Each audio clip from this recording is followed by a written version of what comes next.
went into the decision to go with Adrian last week? Both had good weeks of practice. I think his being able to have a full week of practice, and he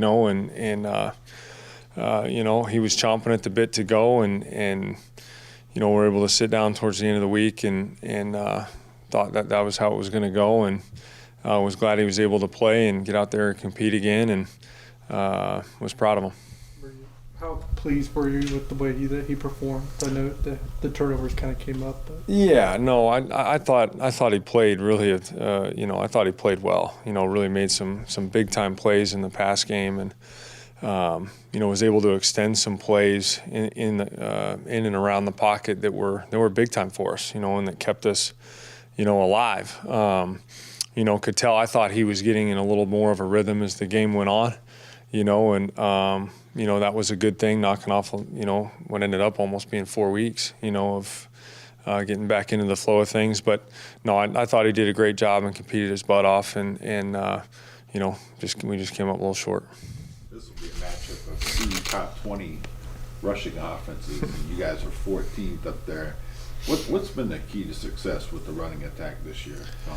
Well, I think it starts up front, and those guys have, they've battled. We've made progress in a lot of areas, and then we got, a couple really dynamic ball carriers, and tight ends and the big skill have done a great job with giving us some angles and different things we can do, and receivers finishing it off on the edges. So it's been a group effort, it's been a collective effort, and multiple ball carriers and multiple, situations and packages that have gone with it. But proud of all of our guys, of how they attack that part of the game. When you look back on Saturday, what would you say is the biggest difference between the first half offense and second half offense? Well, which part? Just in general. Well, I think, we were able to, I guess finish, 2 drives for touchdowns instead of just one. That was the biggest thing. We were able to, move the football, control the ball at times, but then, we got inside the 20 or, inside the 15 rather, and just couldn't finish those couple drives, and the way the game was going, that was, those were critical, points. That the first and second down sequences of both of those possessions when you're first and goal at the 10 or whatever, first and 10 from the 11 or whatever it was, we just didn't, couple things schematically on my end. They did some things different, and then, not getting some things done. And then all of a sudden you're in that 3rd and 5+ from the 6+ or whatever. And that's a hard position. We needed to be better on that first and second down, get us in a little bit closer, was kind of put ourselves in some tough situations. Ball security is always important, but watching Baylor's last 2 games, they turned over Tech and Oklahoma and gave it to the offense that converted it into points. I mean, it's just magnified this week.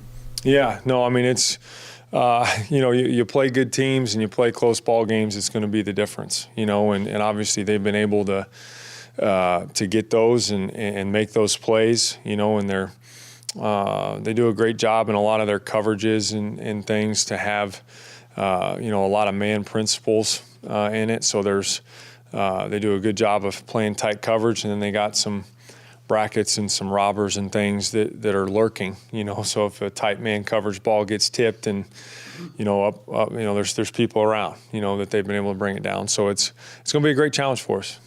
We've seen Adrian fall into a habit of throwing off his back foot. Is that something you look at in film room, practice field, both, that you try to correct that? Yeah, it's, some of that I think last week was, he was having to buy a little bit of time, and we were getting, they were getting good push, in the middle, and teams have tried to keep him in the pocket with the edge and not had such heavy edge rushers, which create sometimes big gash flush lanes. So they're trying to do that, and then everyone, and again with a quarterback like that, will try to press that pocket back into you so that you're having to, deal with it. And it's a challenge, and he made a lot of those throws last week, and made a lot of big plays there. But you're right, you got to have a good base, got to try to buy, as much time as you can, and still have good mechanics, because then the ball sails on you or something, and it's not a good deal. talked a little bit about how teams are pass rushing you. Texas obviously had some pretty good success with their defensive tackles. Baylor's got a pretty good one as well in Ika. Yeah. Can you just describe the importance of being able to protect on the interior of the offensive line, or maybe what things you guys have done to shore up that area? Yeah, no, I think it's, sometimes, you can move the pocket a little bit here and there so you're not just, being totally stagnant with it and, and getting them on the edge. And, it's I think most games we've played, there have been elite defensive front pass rushers or, whoever. And so, our guys have battled every week and our line, did a fine job, keeping us, allowing us to throw the ball. And it's going to be a challenge. It's going to be a battle up there, every week. So but it'll be important this week.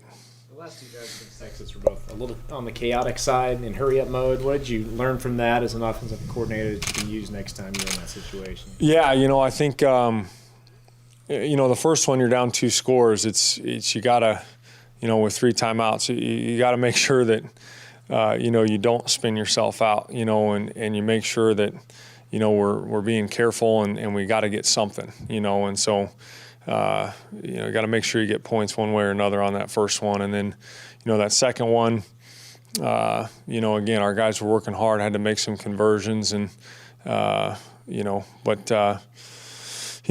just, short on a couple plays and, just didn't make them. So, but I thought our guys did a nice job of, fighting through it and pushing through. So.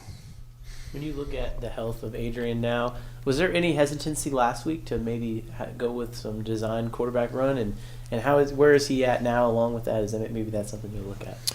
Well, it's in our package every week. It's, and I think, we had it in there last week. Didn't use as much of it because we were able to throw the ball, like we were, and kind of things got in the flow of how we were going and some things of how they were playing us. But no, I think it was good. It was a good week for him to get back out there and obviously feel and trust his body and the situation he's in. The rise in productivity, is that product of the light bulb kind of coming on for him, or is it the offense kind of evolving as well? Oh, I think it's probably a little bit of everything. We've been able to. He's capitalized on some opportunities, and we've been able to give him some more opportunities, and trying to find those guaranteed touches is something we try to do every week. And trying to make sure that we distribute the football, and he's done a great job when when the ball's gone his way. Malik and Kate, good to go? Yeah, we'll know probably after today. We'll probably know for sure after today. Malik's made good progress and was ahead of, what we were thinking. So we'll kind of see after today. Alec asked about the pass protection. A week after being so efficient against Oklahoma State, the line seemed to struggle quite a bit, particularly on the interior. Do you go in and challenge the group? I think, those guys know, you know what I mean? And it's all of us. There's, no one's ever going to play a perfect game, and when something happens, they know it, and no one's more competitive and wants to get it, corrected than they do, or whoever it is in that instance, and it's no different than, at the quarterback position, us making a turnover or, somebody dropping a ball or whatever. It's just, all of us gotta try to rise up and find those inches, because they matter, and it's you never know when that one's going to be the one. So, but no, I have 100%, belief in those guys, and shoot, that's why we were able to continue to throw it as much as we did in the second half, and stay aggressive and keep it going, because they were battling, and they. Can you explain maybe why you guys have had more success at the offensive line of run blocking than pass pro, just at various times within the season? And what your thoughts are on that area, I guess. I think it's it'd probably be a little different answer to that question each week based on, who we're playing and where their strengths are and where they line up and, right on down the line. But, again, I think Coach Riley does a great job with those guys. We're able to, put packages together that put stress on people. not only with their ability up front, but then with 2 dynamic ball carriers, and and then our guys have executed and made plays, and when we've gotten space and given them creases, we've made them pay. So got to get more of that.